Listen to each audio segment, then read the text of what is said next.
Хоёр орны хооронд дипломат харилцаа тогтоосноос хойш 45 жилийн 42 жилийн би энэ ажилд оролцож ирсэн байна.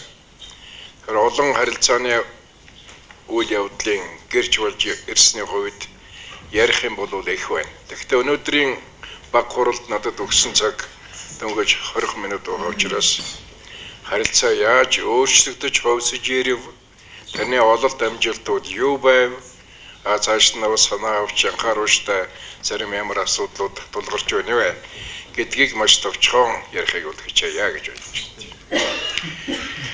За харилцаа тогтоосон сойж 45 жилийн хугацаанд Монгол-Японы харилцаа танигдахгүй болтлон хувьсан өөрчлөгдсөн юм а.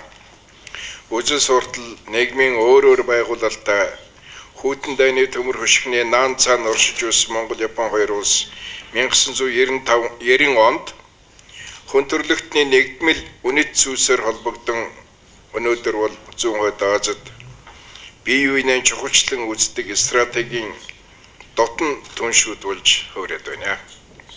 Энэхүү ховсод нөлөөлсөн гол хүчин зүйлсийн нэг нь Монгол-Японы ашиг сонирхол нэг шугам нэг зэг дээр огтлцсон явдал гэж боддог.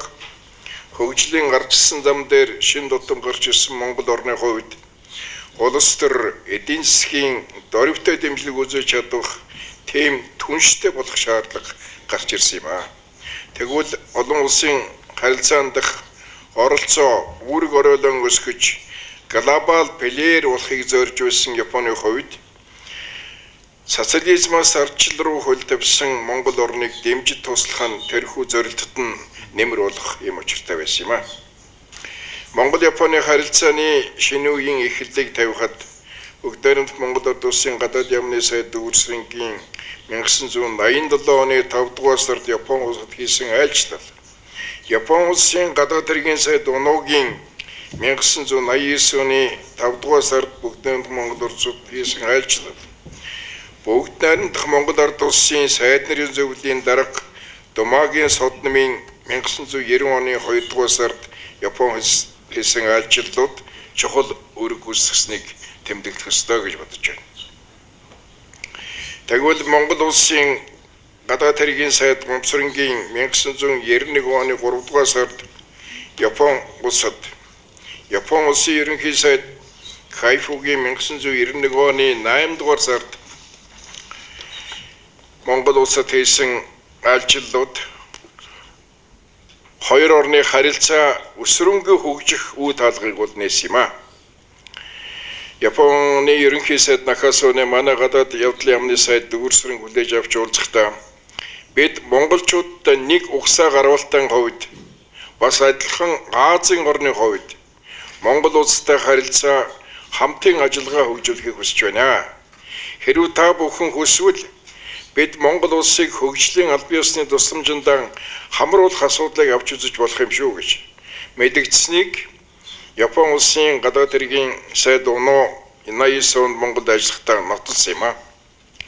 Тэр үеийн эрх баригч Монгол ардын хувьсгал дамын улс төрийн товчоо дээрх мэдэгдлүүдийг үндэслэн Япон улстай эдийн засгийн хамтын ажиллагаа хөгжүүлэх үндсэн чиглэл боловсруулж батлаад сайд нарын зөвлөлийн дарга содмыг Япон улсад айлчлуулж энэ асуудлаараа бол танилцуул санал солилцож байсан юм а.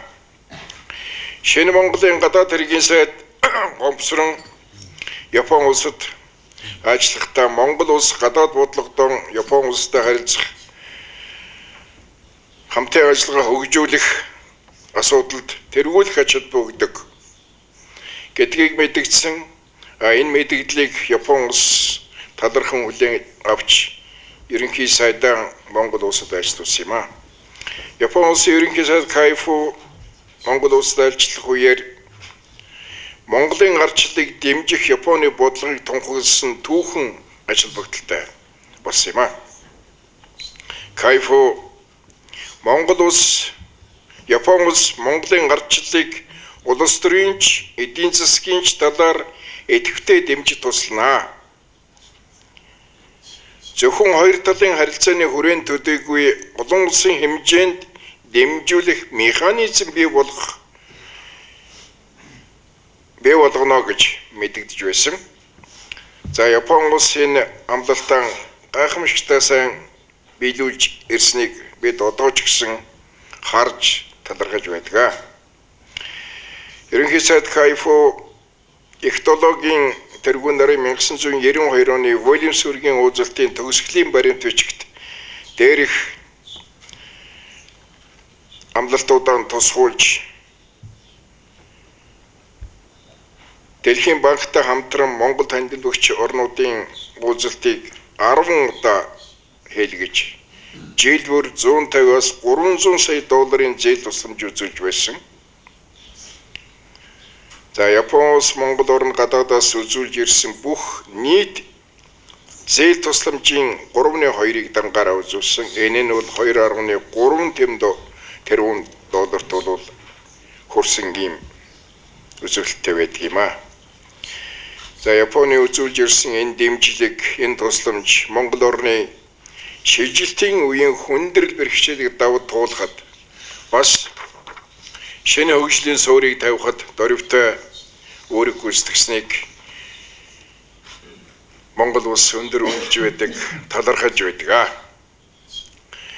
Монгол-Японы харилцаа 1996 оноос ижүүрэн түншиллийн зарчмаар буюу зарчмаар хөгжиж салбар үртэн харилцаа хамтын ажиллагаа өргөжиж гүнзгийрч ирсэн.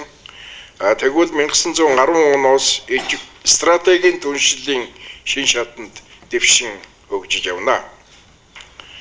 Монгол-Японы түншлийн харилцааны ололт амжилтыг товчоор базж дүгнэж үзвэл нэгдүгээрт улс төрийн яриа хэлэлцээний цогц механизм бий болж харилцан ойлголцол итгэмжсэн байдал нэмэгдэж байна.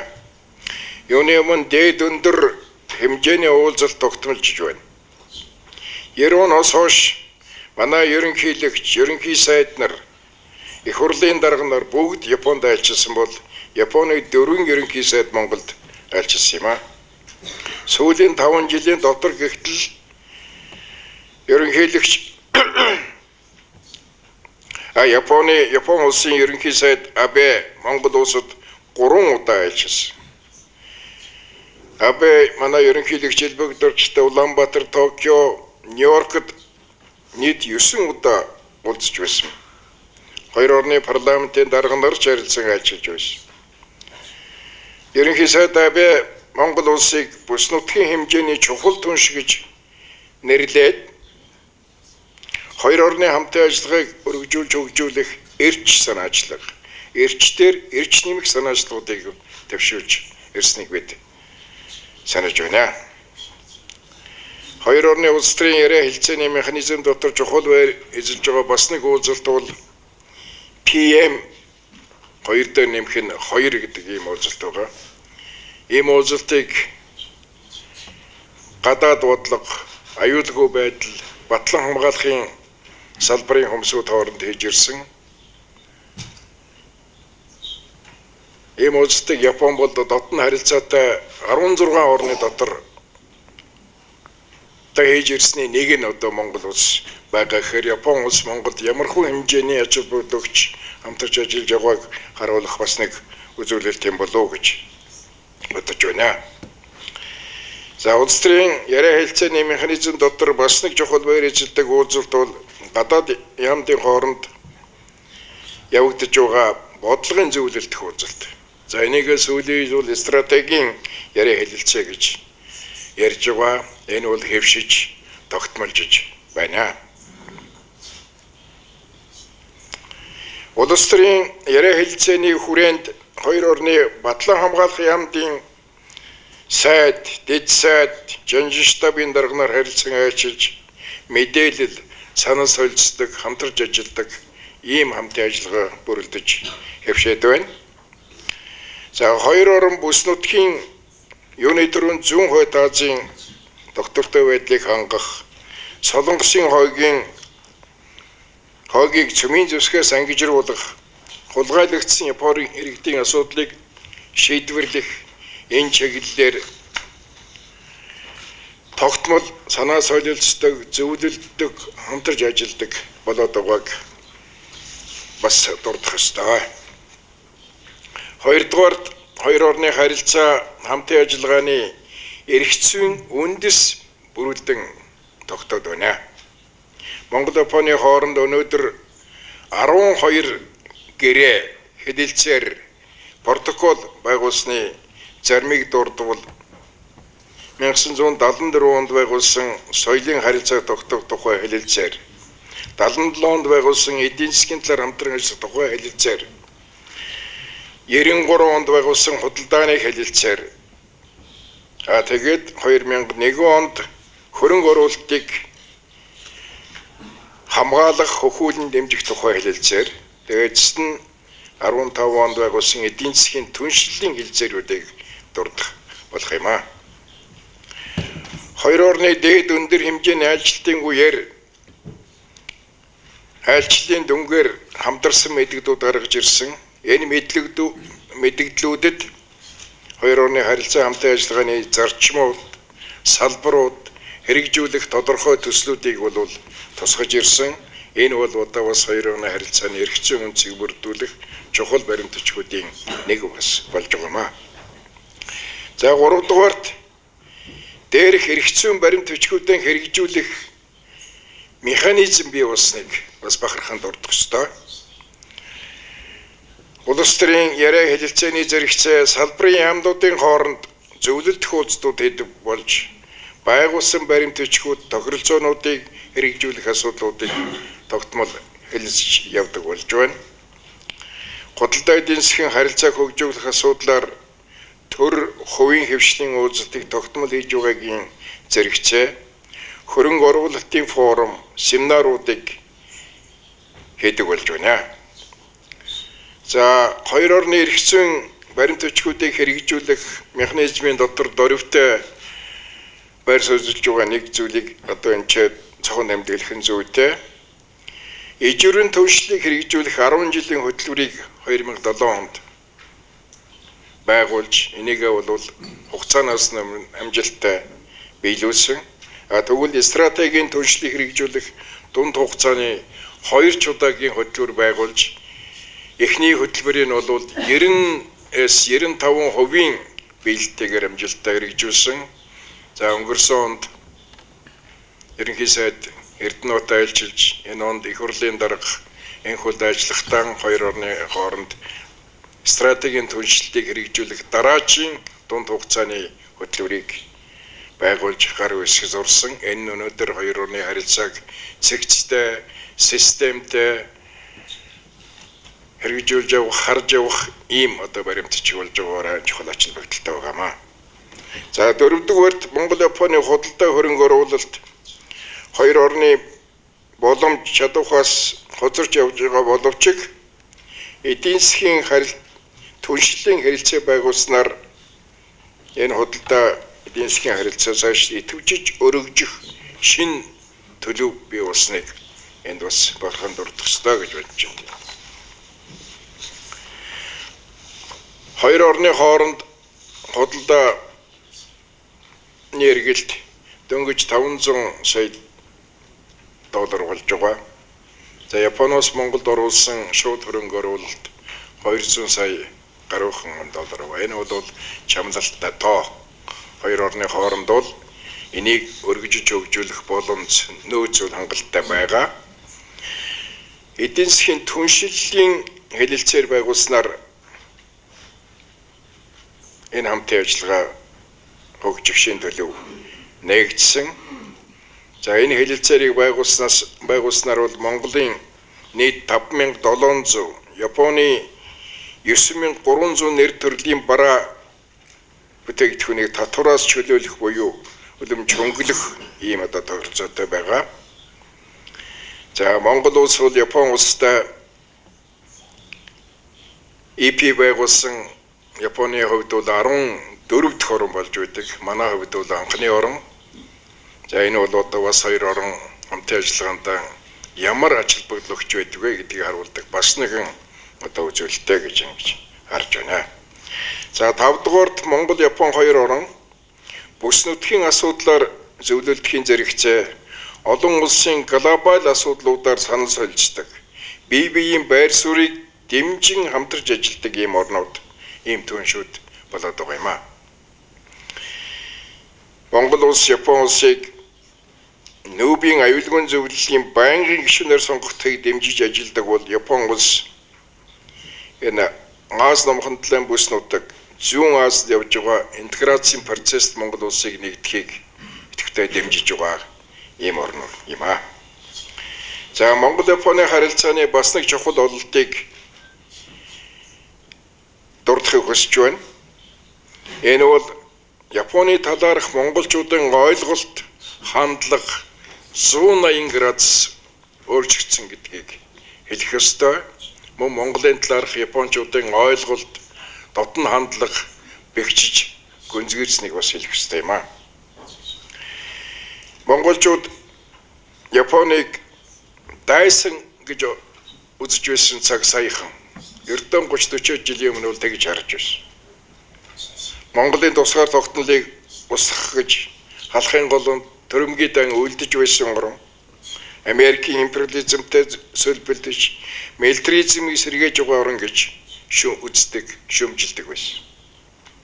50-аад оны дундуур Цэндийн Дамдасрангой бичсэн нэг шүлэг байдаг. Арлын годгор чөтгөр Азийн ноён болох гэж эв найрыг эвдэж инх ёсонд халдаж бузар бүхнийг хийж бут цохигдсон унлаа. Yorimo Япон ёрог давуугаан өлгөөд ёроолгүй далайн дундаан ёолох дугаан дуулж байна гэж тэр шүлгэнд дурддаг. Бид нар Японыг Монголын ард түмэн бид нар ингэж л харж байсан цаг 30-40 жил юм. Тэгвэл одоо дайны дараах Япон улс инх тайванч орн болж бүс нутаг олон улсын харилцаанд тэрнийг тогтвортой байх, инх тайвныг бэхжүүлэх энэ үст хувь нэмрэн оруулдаг ийм инх тайванч орн болжээ гэдгийг монголчууд ойлгож мэддэг болдог болсон. Тэрийг дэмждэг, хамтарч ажилладаг болсон. Мөн одоо Япон улс нь Монголын ардчлалыг аль ч орноос хамгийн түрүүнд хамгийн дөрвтэй туслаж Монгол улсын арчсан өөрчлөлт шинжилтийн эхний үеийн хүндрэлийг даваад туулахад зах зээлийн эдийн засгийн шилжилтийг хохирол багтаагаад даваад туулахад шинэ хөгжлийн суурийг тавихад дөрвтэй тусалж ирсэн. Энэ тусламж Японы явуулж байгаа инх тайванч бодлогын ачаар монголчуудын Японыг хардаг нүд үнэлгээ 180 градус өөрчлөгдсөн гэдгийг бол хэлэх ёстой юм байна. Өнөөдөр монголчуудын Японы талаарх хандлага, бодол санаа бол юу вэ гэхээр зэрэг бидний хүнд үж тусалж ирсэн найз орон гэдэг талархлын одоо энэ өөрчлөгдөж ирсэн байна. Хоёрдугаарт цаашдаа шинэ хөгжлийн суурийг тавихад энийг цогцлооход хамтарч ажиллах боломжтой ийм түншээ гэдэг найдварын нүдээр Японыг хардаг болсон. За Япончуудын Монголын талаарх ойлголт хандлага бас нэмэгдэд бэгдсэн. Ер нь Япончууд өөрсдөө Монголоос гаралтай, угсаа гарвалтай нэгтэй гэдэг энэгээр Монгол улс дотн нэлгсийг хандаж явсан. Тэгвэл Монгол улсын ардчлалын ач буйнаар бүр илүү сонирхдаг, бүр илүү дэмждэг, өргөн хамтран ажиллах ийм сэтгэл Япончуудад бэхжиж, өргөжж байгаа. Энэ одоо ганц жишээ гэхтэл засгийн газрын явуулж байгаа Монголыг дэмжих бодлогын зэрэгцээ олон нийт нь Монголтой найрамдах хамтын ажиллагаа хөгжүүлэх хөтөлбөрийг үлэмж далайцтай өрнүүлж ирсэн явдал. Өнөөдөр Хоккайдогоос Окинава хүртэл Монголтой найрамдлаар харилцдаг 70 гаруй олон нийтийн байгууллага байна. За энэ бол монголчуудын талаарх Япончуудын дотн сэтгэл бэхжиж харуулж байгаа үзүүлэлтэй.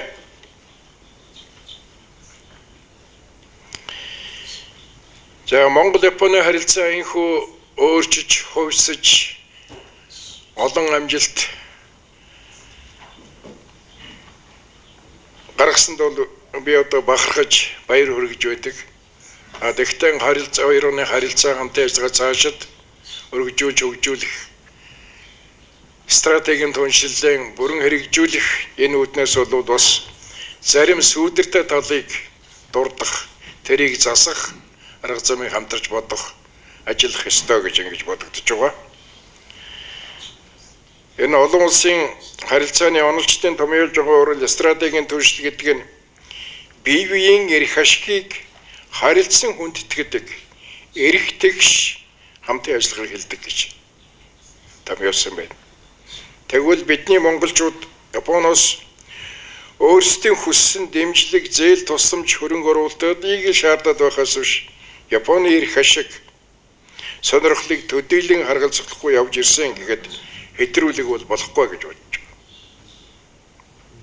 Японы тал монголчуудад бие даасан хөгжлийнхөө төлөө өөрийн хүчин чармайлт гаргаарай гэж зөвлөдөг.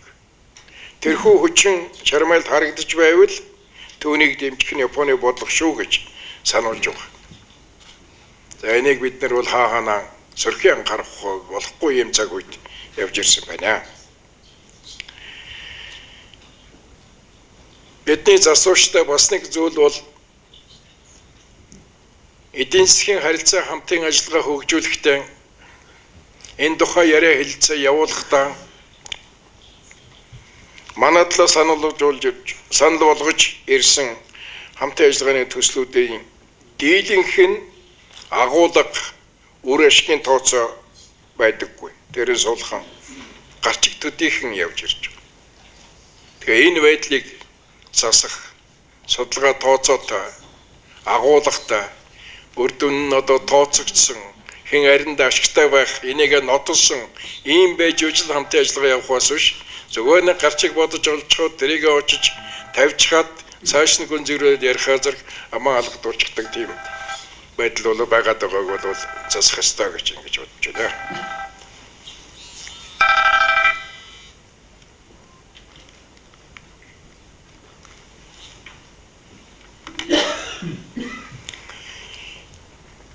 Манай тал дээд өндөр хэмжээний айлчлалуудыг хэрэгжүүлэхдээ гаргадаг зарим нэг популист энэ арга барилаасаа бол татгалзах ёстой гэж ингэж боддог.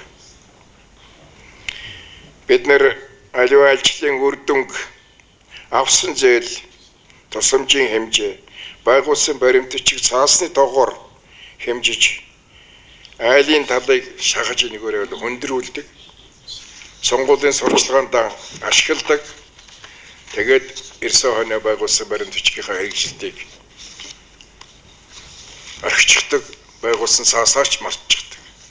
За энэ бол их сериозны ядуу хоёр оны харилцаанд цааш нь уршиг тарж мэдэх юм зүйл учраас энийг бол бас бид нэр анхаарч явах ёстой, засаж явах ёстой юм дутагдал мөн байгаа юм аа. За Монгол-Японы харилцаа дотор худалдаа, хөрөнгө оруулалтын хамтын ажиллагаа, эдийн засгийн хамтын ажиллагаа дөрвтэй өсөхгүй байгаа. За энэ сүүлийн жилүүдэд нэлээд одоо Японы хувийн хвшлийнхний хөрөнгө оруулах сонирхол нэмэгдсэн ч гэсэн сүүлийн үед энэ бол доошоо унасан. Одоо Японы бизнесмэнүүд болгоомжилдаг, цэрвдэг юм байдалтай болж байна. Энэ юутай холбоотой байгаа юм бэ гэхээр зэрэг манай улс төрийн тогтворгүй байдал, санхүү эдийн засгийн хүндрэл, хууль дүрмийн хуримтгай орчин, дэд үтсийн сул хөгжил, жижиг зах зээл, тэгээ гол нь Монгол хүний ажил хэрэгч биш хандлага.